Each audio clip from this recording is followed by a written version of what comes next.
One of life's greatest questions is what happens to us after we die? Is death the end or a new beginning? Welcome to the Round Trip Death Podcast. In this show, we listen to first-hand accounts of people who have gone beyond the veil and return to talk about it.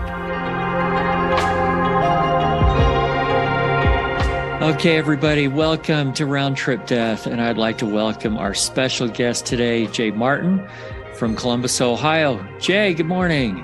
Good morning, and thank you for having me. I'm very humbled and appreciative. You are very welcome, and to our listeners, I should say good afternoon, good evening, whatever time of day it happens to be that they're listening. But we're so glad everybody is tuning in, and we're glad to have you here, Jay. Thank you. Thank you again.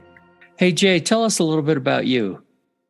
Well, I am 46 years young. I just turned 46 on the 16th of February. I have 5 children. 4 of my children are practically adults, and I have a 3-year-old. So that was kind of a shock to us.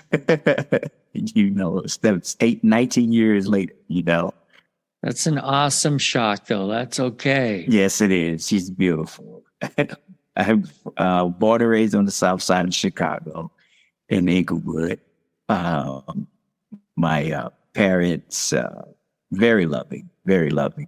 We, grew up in I want to say a mixed emotions type environment, where there's a lot of love in the home, but on the outside of the home, there's a lot of,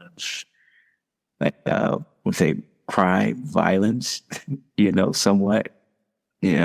But with the support of family, made it through it, My dad was, I grew up in the 80s, of course, so born in 77, grew up in the 80s. My dad was he was a drug dealer, and that was pretty common for people around that time on the South Side. I was privy to a lot of shootouts, fights, drug deals, police home raids. When you say privy to, is that sort of a sarcastic way of dealing with really tough things like that? Yeah. Yeah. It was, when I was young, it didn't really, it didn't really bother me because I was busy being a kid, playing around with my siblings and everything. Even the police raids, so they raided the home, it didn't bother me. As a kid, you're scared for a certain period of time, but after a while, you just kind of get used to it. Some people are like, well, do you used to that? It just is what it is, We were pretty much, lived a life of, even though that was going on, we were still able to get some of the things that we wanted as a kid. I was pretty spoiled, I didn't go without. But my mom, she wanted different from us. So she was about to move us to the projects. If you heard of the projects in Chicago, they are pretty bad. They pretty much tore them down now, but they were pretty bad. And my grandmother, my mom's mom, she didn't want us to move to the project. So she purchased a home about several blocks from where we were. So we moved there, had different environment, a little bit different. I had to adjust to my mom's side of the family now at that time, which was, they were religious, fun, not like my other family, it was fun too.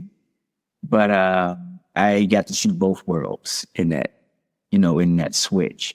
I attended John P. Algale Elementary School, south side of Chicago, went to Harper High, met my friends who are my friends to this day. We started dancing. We were, I want to say, professional dancers. We did what you consider hip hop and house dancing. We did many, concerts, opening up for rap artists, a couple of R&B artists. One of them was Usher. We opened up for him when we first started. We were contestants on the Apollo Theater at Harlem, New York, twice. We didn't win, but it was a fun experience. Yeah, it's a big accomplishment just to get there. Do you ever get back to that old neighborhood in the south side of Chicago? Oh yeah, Austin. Home is where the heart is, you know. So even though I've been here in Columbus since I moved here 2021. I mean, 2001. I always go back home, pretty often to see my family and my friends. They're still there, they didn't leave. Is the neighborhood in better shape now? Safer? Yeah, no, not really. It's almost became like a ghost town. Unfortunately, a lot of people passed away, moved away. Violence is, I don't want to say it's crazy, but for some reason, blessed reason, we haven't had too many problems with it. Though my mom says, my grandmother says, and she won't leave anyway. She's one of those people where she's like, I've been here 30, 40 something years. I'm not going anywhere, no matter what you tell her, and my mom, she doesn't want to move too far from my grandmother. Yeah, I understand. So you had a heart attack at a young age. How old were you and what was going on in your life then? I was 39 years young, 39. Prior to when I moved here in 2001, I had 3 children, and 2 years later, I had another on the way. I started having issues with the mother of my children, separated, still having paternal issues. So I started going through a lot of stress and depression. And then the following year, and where I'm going with this is that it all built up to my medical condition progressed to me having that heart attack. More from all the stress of all those things going on? Because you look like a healthy guy.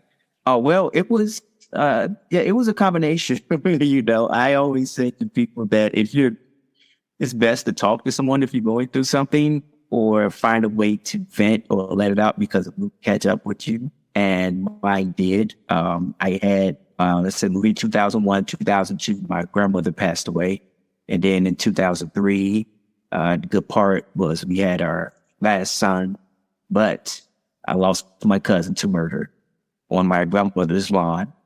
And I didn't get to grieve for my grandmother before. My grandmother passed the year before, so I was still in that process of still dealing with relationship issues, and then trying to work and then live in a different state, from what I'm used to, different environment.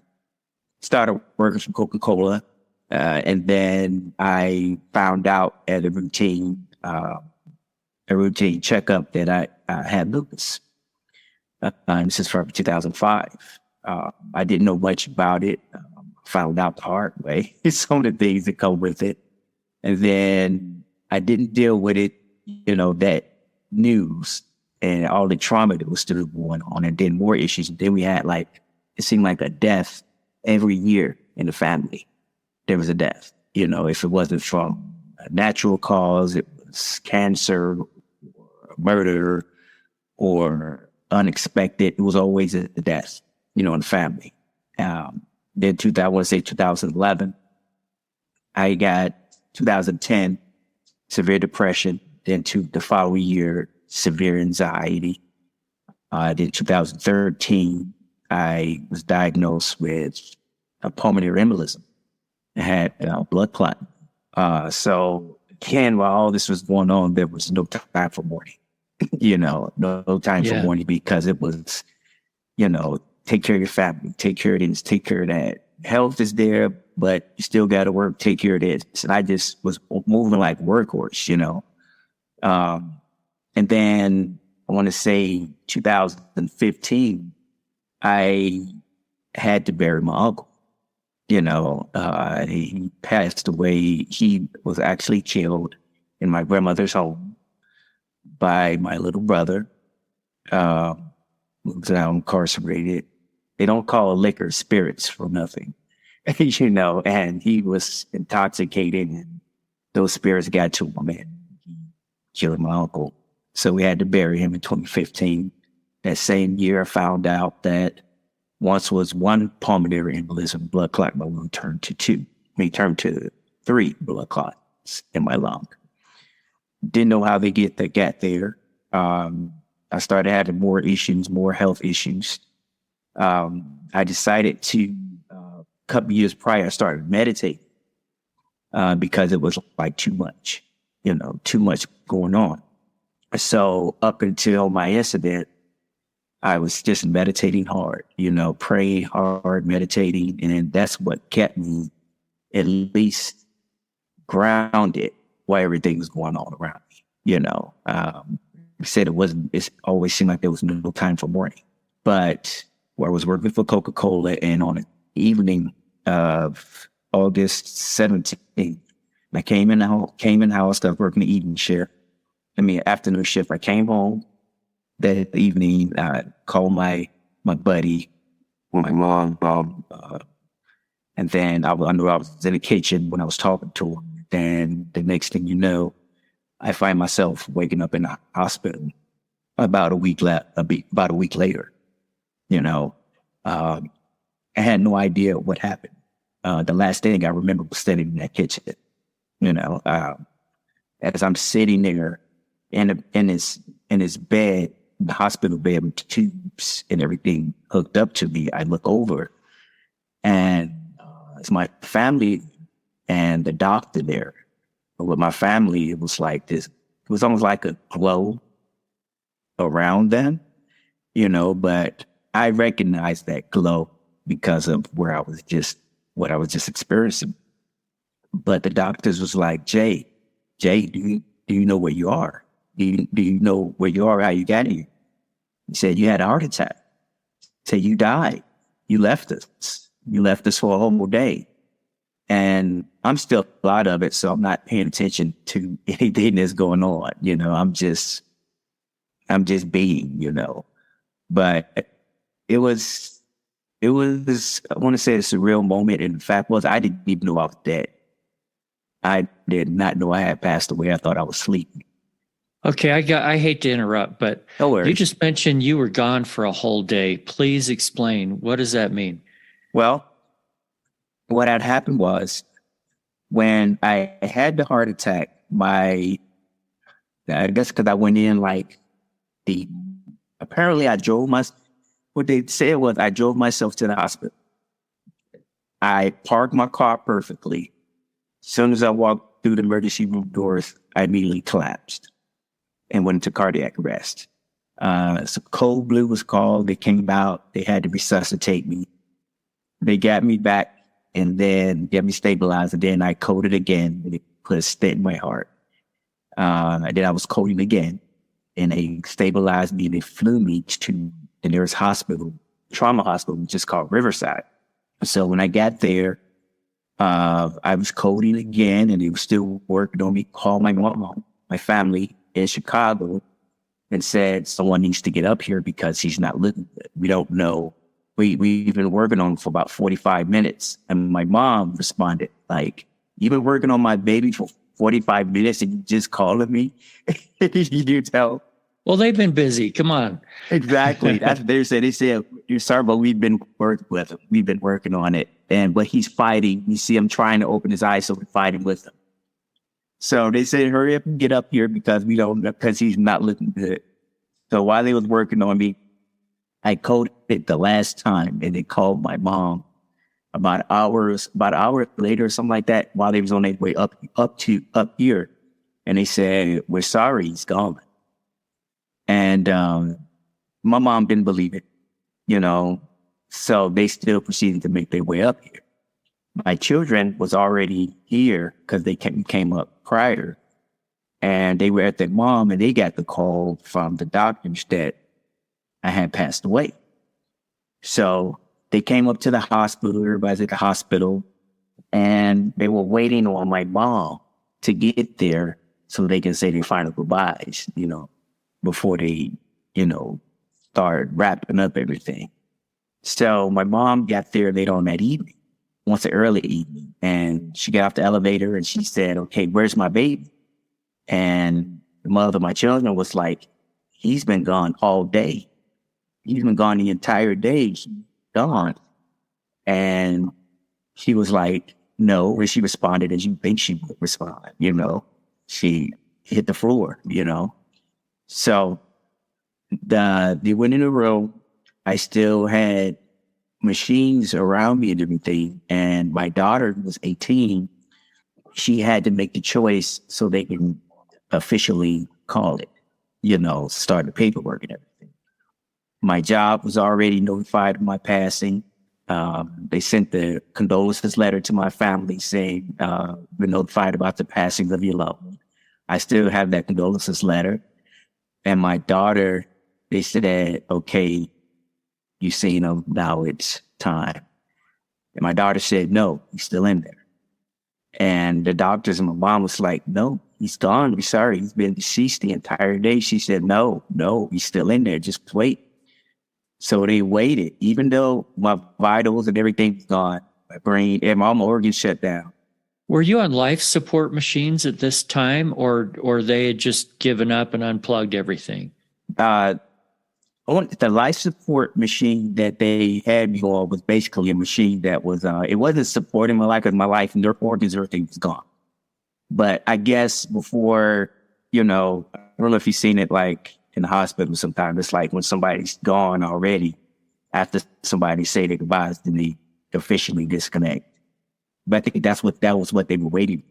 They went home. My family went to my house, started cleaning out the house and everything, making memorial plans and everything that evening. The next morning, the hospital called them and said, "You won't believe this. We found a faint pulse." You know, so they're like, wait, what? Wait, what? Are you? You know? That's almost like a bad joke. Right, exactly. You know, so, and then there was, you know, some social media posts. I still have that post from everyone that I knew saying that I had passed away. My cousin let everybody know that I had passed away the day before and everything. So it was, everyone knew, like I said, my job and everything. So when they got rushed back up there, the doctors was like, yeah, even though we found the same pulse, he only has like a 20-something percent chance of survival. And they said if he do, we don't know what his chance of life, his quality of life is, because everything was either dead, you know, his brain, all that shut down. So they said it doesn't matter, keep him on anyway, keep working. So they put me on a machine called ECMO machine to pump blood through my body, since my heart, even though it got that faint pulse back, it still wasn't strong enough to pump blood. So the ECMO machine pumped the blood. My body was swelling. I still have cracks all over my body, you know, from, you know, the trauma and everything. So they put me in a medically induced coma. While in that medically induced coma, I had 26 strokes. And they were everywhere in my brain, you know. To this day, I still have some lasting damage from it. So, but they still waited. They still waited. I came back. I had to do countless therapies, you know, to relearn how to walk, talk, and everything. But I was in a good place. It was the best I ever felt in my life. This may sound morbid, but I say it was the best sleep I ever had in my life. Pretty deep sleep, it sounds like. Pretty deep sleep. And, you know, like I said, I didn't know that I was deceased, you know, because I thought that maybe I was sleeping. Because when I was gone, I remember I was going down this tunnel. It's like an amber tunnel that was surrounding me, and it was people. It looked like people reaching out for me. But there was no malicious intent, but it was just reaching. I wasn't afraid or anything or emotion. I was just going down that tunnel. Once I got to the end of the tunnel, I found myself it was like almost like floating down the highway. And it was like gloomy outside. Nobody was out there. And I witnessed, it's like a landmark here in Columbus. I think they call it the Brewery District. And I remember seeing that. You know, same thing. And after that, it was just like immediately straight up to space, you know. And again, no fear, no concern, no doubt, no worry. I just existed, you know, I just was. So while I'm up there, like at the footstool, like in front of me, but below me, I saw the earth, and it was like energy protruding from the earth, like going in as it's going up, it's circulating in and out of the earth. It was a pretty cool sight, you know. I'll bet. Then I looked to my left and I saw what looked like a galaxy or like a swirling of stars, you know. At first I described it as a wormhole, but as the years go by and started to look and research and everything, I noticed it on Google when I was looking at images. And I was like, that's what I saw. And it looked like the Andromeda Galaxy. You know, I was like, that's what I saw, you know. And while I was there, then I heard to my right, it was like I heard someone call my name. I didn't know who it was from, who it was. I just heard my name called. So I looked to my right, didn't see anything. Looked at the earth again, then I looked at the stars again, and looked towards my name again. And then after that, everything went black again. And then that's when I eventually, don't know the time frame, but I eventually awoke to like seeing my like friends, my buddy who came from Chicago, him and his wife and their kids to come up and see me. I just need to interject for our listeners. If you hear any little giggling and things, that is little Hallie that's on Jay's lap. How old is Hallie? She is 3 years young. She just turned 3. Happy birthday, Hallie. Say. And busy. Well, she's beautiful and she's happy to be sitting on Daddy's lap this morning. Thank you much. She wanted to be anywhere I am. Yeah. Good. Okay, keep going. She was holding my hand, and I was still hooked up to the tunes and everything, and I can just look. But she was holding my hand. I saw my kids, her kids, and she said, if you can hear me, squeeze my fingers. So I squeezed her fingers, and then, you know, I'm out again. So I was in and out of consciousness the whole time while I was there, you know. But again, I felt amazing. You know, I had no fear, no doubt, no anger. I was just in a great place, you know.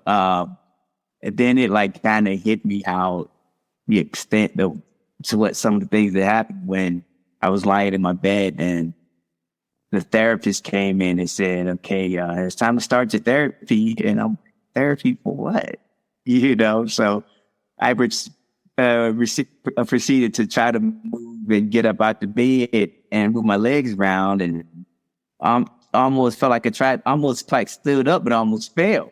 So I didn't get too far from the bed, so I fell back on the bed. It was like, whoa, whoa, whoa. And I come to find out that I couldn't walk, you know? Yeah. How many days after going into the hospital is this now? My therapy, I started my therapy probably like, I want to say a month after the hospital. So you're dead for a day, and then you're in and out of consciousness. Well, you're in a medically induced coma, then in and out of consciousness for a while. Finally, okay, month has gone by, time to get up. Sounds easy, right? Right, yeah, it sounds easy. Now, after all those strokes, did you have some paralysis? Yeah. At least like one of them was my legs. I couldn't speak, so I had to learn how to speak again. I had to learn how to write again because it was like I couldn't even hold a pen. You know, they tried different ways for me to try to communicate. When I remember one time they brought in like this alphabet magnetic board with alphabets to see if I could try to spell it out. I couldn't even move those things right. You know, it was frustrating because it was like I knew what I wanted to say, but couldn't say it. Yeah. Yeah, I got it. Let's go back to this near-death experience for a minute. You saw the Earth, you saw galaxies, swirling stars. Anything else that you saw or felt or can recall? Any other detail? I don't recall seeing anything else. Like I said, I do. Only thing that I know for certain is that I knew I existed. You know, I I didn't notice to have any form, any body. I was like one with the universe, if it made sense. I was one with everything, you know. It was, it's almost like hard to explain. I just knew I was. You know, if some things in the Bible, you know, where he said God to Abraham, when Abraham asked him what his name is, he said, I am. Yeah. You know, I am what I will to be. That's what I was. Yeah, that's what that reminded me of. Yeah. Is you just realized that you are. Yes. Yes. And it was, and I took that amazing feeling with me, because when I told you that I saw this aura, this like light over my family, I recognized that to be love, you know, and that's how I knew that love wasn't a word. It's an actual entity. You know, it's actually being, you know, because even after some of the first words that I said when someone asked me anything was love, you know, it's just as if that was the prominent force that was working through me. Just tell people about love, the importance of love, that love exists not as a word, but as an entity. It lives, you know. So it was, sometimes I wonder, like, man, if I can get that feeling back, you know, that relaxing, calm feeling. It wasn't until I started getting more adjusted to this world, you know, getting acclimated, seeing television and all that stuff, is when I started feeling literally everything. The emotions, the hurt, the pain that people feel, it was like amplified, you know, and I felt it, and it literally hurt, you know. It was very sad, you know. I was literally reborn after that moment, literally. So much as when I first left the hospital, when I looked outside, it's like I was looking at everything like I had never seen it before. You know, the bus, the clouds, the trees. I was like in shock and awe looking at it like, wow, what is this? You know, I had to get readjusted. I did. I really literally had to get readjusted. Yeah. So emotionally, was that a really difficult thing? Or was that, yay, I'm back, so I'm so happy about it? Or what were the emotions like? The emotions was just, I want to say it was pure calm. You know, I was at pure bliss, you know, and calm, even though everything looked strange to me. I was at pure calm. I was relaxed. Like I said, the only thing, it wasn't until I started being around people more and seeing television when I started to feel, it's like their energies or their emotions radiated either through television or through them physically. And I felt it. And that's when it started to feel like uncomfortable. You know, it felt very scary. Sounds like an extreme empathy. Yeah. Yeah. And I see a therapist now, and I started seeing a therapist. I had to, after all of that, you know. And one of the things she said to me was, you can't carry everybody's emotions or burdens and everything that you feel. And I'm like, it's kind of hard to not do, you know, because it's like, it's a natural thing now. I feel them, you know. I try to balance it, but I still feel it nonetheless. You know, you can't shake it. How is your health now, and what do you do for work? Right now, my health is, it's a roller coaster because of the damage that was done to my brain from the strokes. That traumatic brain injury. A lot of the strokes was in my cerebellum, so that controls like direction, balance, and everything. So I have vertigo every day, all day. Tried medication. The medication worked. The neurologist was like, we can try therapy. Yeah, but he said, but I can't promise you anything because of the extensive damage that was done to your cerebellum. And that was true. So the best thing I could do is learn to live with it. I have nerve damage to where I will have to take medicine for my nerves because they it jumps, you know, my nerves, like, it's something like neuropathy. I have damage in my leg to where I have to walk with a cane. I can't move my left foot. So it's like a lot of damage was done to my left side. I balanced the dizziness and sometimes the nausea and everything with raising a 3-year-old. You know, that's a lot. I just learned to get back, start sleeping again, because it's been 87 years in August. So up until a year ago, I had what they call it when you can't sleep. Insomnia? Insomnia. I had insomnia where I couldn't sleep for it up until a year ago. I just couldn't do it. It's almost like my clock was just like reset, and I couldn't do it.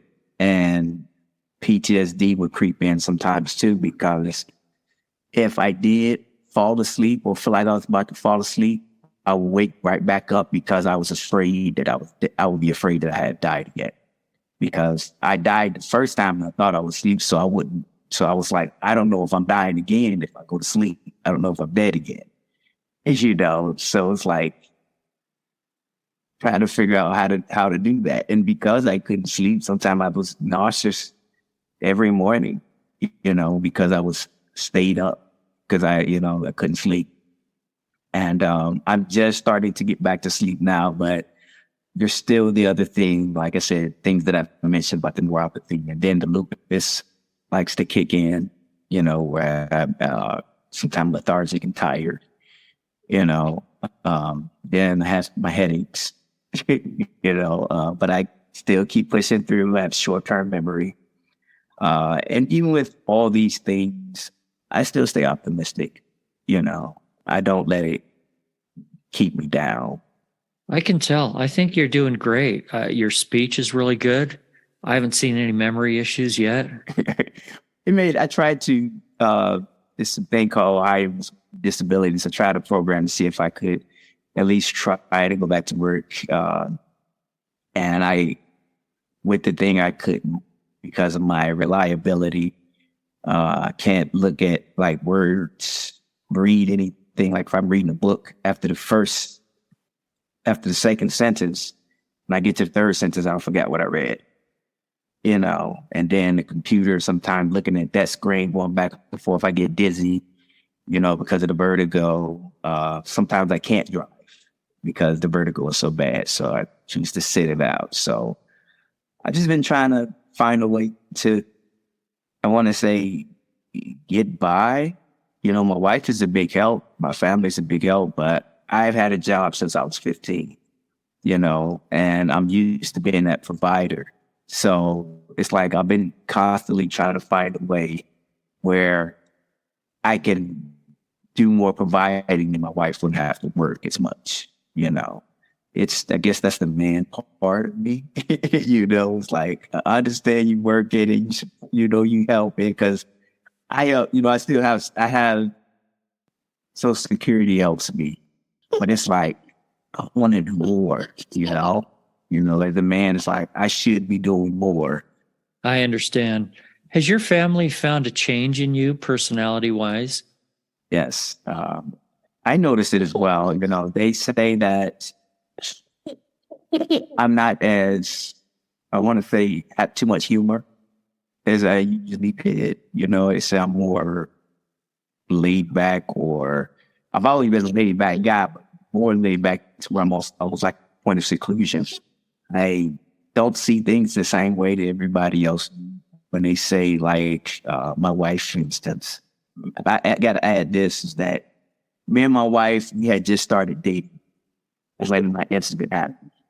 So it was like, what a way to start dating somebody in a few months just to have them die in the middle of dating them, you know. And she stayed there. You know, she's at the hospital every day. She was at the hospital every day. In fact, when my kids got the news, she was just coming in for work, which is the same hospital where I was at. She was just coming in for work, and my youngest son called her and said, Dad died.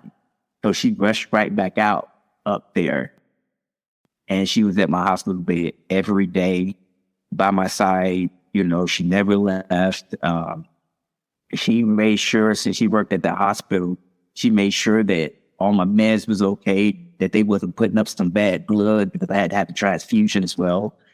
You know, she was on it, you know, and one day she was by my bed, still hooked up to the tubes and everything. I got the trach in, couldn't talk. And she was holding my hand, and I looked up at her, and she was looking at me. And I looked back and my eyes started welling up. Then I looked back at her and I looked up at her and I mouthed with my mouth. I said, "Would you marry me?" Yeah. And she started tearing up and saying, "Yeah." Now, does that count? You may have been under the influence of something there in the hospital. Oh, I was saying. And you know, what's funny is that my kid's mom and her mother, my kid's mother, they were all wondering. It was like, did you do that out of obligation because she was there? You think he was obligated? I said, no. I was had the clearest mind ever. I wasn't thinking about anything or anyone. Every problem that I had before then, I didn't think about it. Only thing that I was thinking about was now at that moment. And I had a divine energy being with me that was guiding everything, even those words. So when I said that, I said that was real. That was true. That was definite. And she noticed. Even though she said yes, she decided to take care of me. So I came and stayed with her in her apartment, her and her stepdad. And she took care of me. You know, she got me to my doctor's appointments, my therapies. And she, at some point in time, she noticed the difference in me because she said that I wasn't as outgoing, so to speak, as I was. I was different. To even to the point where she asked me if I was in love with her years ago. You know, she asked me, she said, "Are you still in love? Are you in love with me?" And I had to explain to her, I said, "Baby, the way I see things now, people's interpretation of being in love is not a real thing." I said, people sometimes are infatuated, but some people love to the point where they can love you as just for who you are. They can love you romantically. They can love you in all aspects. I said, I love you in all aspects, including romantically. So I can't say that I'm in love with you. That makes you, hopefully that clears it up for you. It's not an in love with you thing. I love you, all of you. So even though she probably accepted that, she still noticed that there was still a difference. And I noticed it well too, because I've had a hard time trying to figure out who I was, because everybody would say, "You used to be this, you was that, you was this." And I'm like, who is this person that you guys are talking about? You know, because I felt different. I felt like I was walking in between two worlds, 1 foot in the spiritual world, 1 foot in the physical world. And I was new. And for years, I was combating myself literally to the point to where I would come in tears, because it's like, how come I can't remember who this person is they talk about? How come I can't remember it? And it hurt me for a while. One day I got in the shower and I just started bawling, you know, just crying profusely. She came in there to see what was going on. And, you know, I told her that it just hit me what happened to me.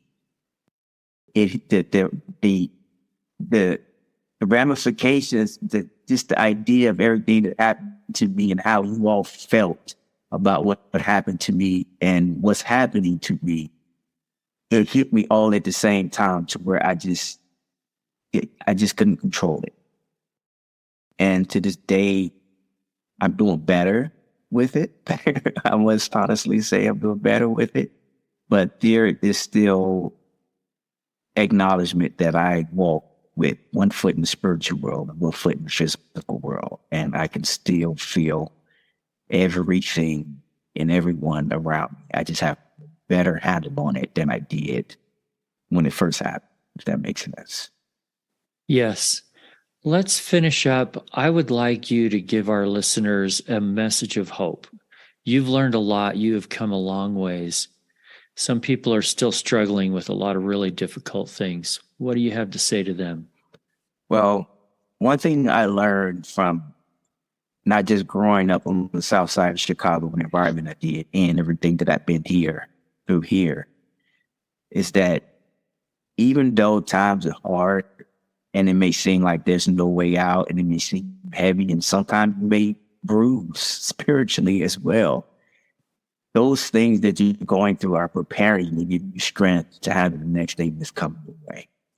And best believe there's going to always be something that comes your way. And how you handle what you're going through now is going to determine how well you handle the next thing that comes your way. And you can make it through. You can make it. Anything is possible. If the doctors and all couldn't believe it, even one of the doctors said he wanted to take a picture with me because he couldn't believe it. If the doctors can see something that they medical license and expertise couldn't explain, and yet now they believe something, that should show you that there is a higher power out there that will protect you, that got you, and that will help you make it through all these difficult times you're going through. And you can make it. And just because it seems like you're not making it, because you may get a little weary or you may get crazy sick, you can still pull through. This is only temporary. And know that regardless of what happened, that there is no death. There is no such thing as death. You only get transmuted. That energy, that spirit that is within you, it just transmutes to another level. I do have one more question about that. You mentioned that you've had insomnia because of fear of dying at night. But in all reality, since you've seen the other side, are you afraid of death? In other words, what's on the other side? No, I'm not. I think what it was for me was that I felt like, and it's the same with a lot of people fear death, not because so much, since some of them don't admit it, not because they don't know what to expect on the other side. It's because of what they have here they don't want to let go. Either it's a family member or somewhere that they had to go or do, and they feel like they have to accomplish something. So that was my thing, that I didn't want to go back to sleep, so to speak, because I felt like I'm bad for a reason and I have something to do. I don't know what it is, and I have some things here to do, and I have a family so much. I'm just not ready to go back just yet. I'm not afraid. I just feel like there's still something that I have to do.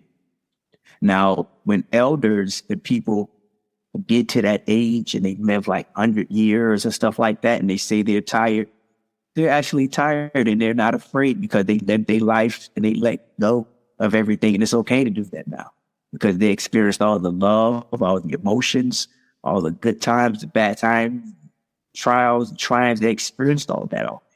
So now, they want to rest. They want that body to rest, and they want to move on to that other place where they still exist, but they won't die. But they still exist. It still feels good to know that you still exist. So whatever you do, know that you can make it through, and that regardless of what happens, you still exist. There's nothing to be afraid of whatsoever. Good summary. Thank you very much. Jay, appreciate having you on the show today. I appreciate you having me. I'm very humble, very grateful. I start to believe one of the things that I have left me to do is to share my story and to share this message of hope and inspiration to inspire people to love, to find love, to let love in their life and experience it. And to help those who are about to make their transition know that there's nothing to be afraid of and that they won't die. Their real being won't die. I think that is part of why I'm still here. Beautifully said. Thank you. Thank you.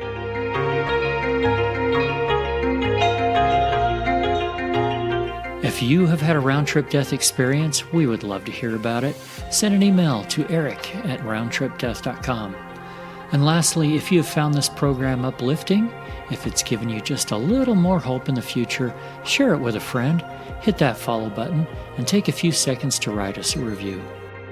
Until next time, I wish you everything good that you're looking for in this life and the next.